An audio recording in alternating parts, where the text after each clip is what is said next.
বিএনপির সঙ্গে এখন আসন ভাগাভাগি নিয়ে তুমুল দর কষাকষি করছে বিএনপির যুগপৎ সঙ্গীরা। বিএনপির স্থায়ী কমিটির সদস্য ইকবাল হোসেন মাহমুদ টুকু বলেন, মিত্রদের আসন বণ্টনের বিষয় নিয়ে পর্যালোচনা চলছে। এখন আবার সংশোধিত আরোপীয় খসড়া অনুযায়ী জোট শরিকদের নিজ দলের প্রতীকে নির্বাচন করতে হবে। এর ফলে এখন বিএনপিকে আরও পর্যালোচনা, অনেক চিন্তা ভাবনা করে এই কাজটা করতে হবে। বিএনপি চলতি অক্টোবর মাসের মধ্যেই 200 আসনে দলীয় প্রার্থী চূড়ান্ত করে গ্রিন সিগন্যাল দেওয়ার সিদ্ধান্ত নিয়েছে। পাশাপাশি মিত্রদের আসন বণ্টন নিয়েও বেশ কিছুদিন ধরে কাজ করছে।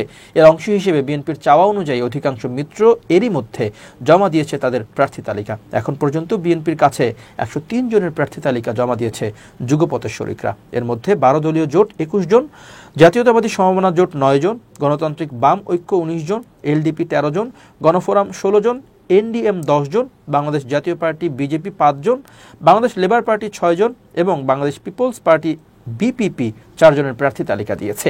তবে তালিকা জমা নেওয়ার পর শরিকদের কারো সঙ্গে এখনো বসেনি বিএনপি। এদিকে এখনো প্রার্থী তালিকা জমা না দিলেও এটা নিয়ে বিএনপির সঙ্গে 6 দলীয় জোট গণতন্ত্র মঞ্চ এবং গণ অধিকার পরিষদের আলোচনা চলছে। শীঘ্রই গণতন্ত্র মঞ্চ অর্ধশতাধিক এবং গণ অধিকার পরিষদ 30 জনের তালিকা দিতে পারে বলে সংশ্লিষ্ট সূত্রে জানা গেছে। মিত্রদের 103 জনের প্রার্থী তালিকা এখন লন্ডনে বিএনপির ভারপ্রাপ্ত চেয়ারম্যান তারেক রহমানের কাছে রয়েছে। তিনি এই তালিকা যাচাই বাছাই করছেন। সংশ্লিষ্ট এলাকায় মিত্র দলের প্রার্থীর জনপ্রিয়তা ও গ্রহণযোগ্যতা কেমন, প্রতিদ্বন্দ্বী অন্য দলের প্রার্থী কারা, কে কেমন ফল করতে পারে, এসব বিবেচনা করা হচ্ছে। বিএনপি 2018 সালের একাদশ সংসদ নির্বাচনে মিত্রদের 59টি আসন ছেড়ে দিয়েছিল। এর মধ্যে জামাত ইসলামী সহ তৎকালীন 20 দলীয় জোটকে 40টি আর জাতীয় ঐক্যফ্রন্টকে ছেড়েছিল 19টি আসন। নিবন্ধন না থাকায় তখন বিএনপির ধানের শীষ প্রতীক নিয়ে ভোট করেছিলেন জামাতের প্রার্থীরা। তবে পরিবর্তিত পরিস্থিতিতে কার্যক্রম নিষিদ্ধ আওয়ামী লীগ মাঠে না থাকায় আগামী নির্বাচনে জামাতকেই বিএনপির প্রধান প্রতিপক্ষ হিসেবে মনে করা হচ্ছে। দুটি দলই এবার তাদের নেতৃত্বে পৃথক নির্বাচনে জোট গঠনের তৎপরতা চালাচ্ছে। কালবেলা পত্রিকার সূত্রে জানা যায়, শরিকদের জন্য বিএনপি এবার কতটি আসন ছাড়বে সেটি মূলত নির্ভর করছে বিএনপির নেতৃত্বাধীন নির্বাচনী জোটের পরিধির উপর। জামাতের বাইরে থাকা অন্য ইসলামী দল ও আলেমদের পাশাপাশি বামপন্থী কিছু দলকেও পাশে চায় বিএনপি।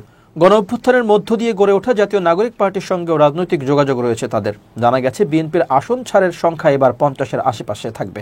অবশ্য জোটের পরিসর বড় হলে আসন ছাড়ার সংখ্যাও বাড়তে পারে। জোটের যেসব প্রার্থীর সংশ্লিষ্ট এলাকায় শক্ত অবস্থান আছে, বিজয়ী হয়ে আসার মতো সক্ষমতা রয়েছে, ঢাকা সহ দেশের এমন বিভিন্ন জায়গায় আসন বণ্টনের ক্ষেত্রে তাদের প্রাধান্য দেবে বিএনপি। তবে মিত্রদের গ্রিন সিগন্যাল দেওয়ার বিষয়টি বিএনপির কেন্দ্র কিংবা দায়িত্বশীল পর্যায় থেকে সংশ্লিষ্ট এলাকায় দলের মনোনয়ন প্রত্যাশী বা দায়িত্বশীল নেতাদের জানিয়ে না দেওয়ায় বিভ্রান্তি সৃষ্টি হচ্ছে বলে জোট নেতারা জানিয়েছেন। 12 দলীয় জোটের প্রধান ও জাতীয় পার্টির চেয়ারম্যান মোস্তফা জামাল হায়দার বলেন, বিএনপি মিত্রদের মধ্যে যাদের আসন ছাড় দিতে চায় সেসব আসনে যত দ্রুত সম্ভব জোটের প্রার্থী ঘোষণা করে দিলে প্রার্থীদের জন্য সুবিধা হয়। সেক্ষেত্রে তারা পূর্ণ উদ্যমে নির্বাচনী মাঠে নেমে পড়তে পারবেন।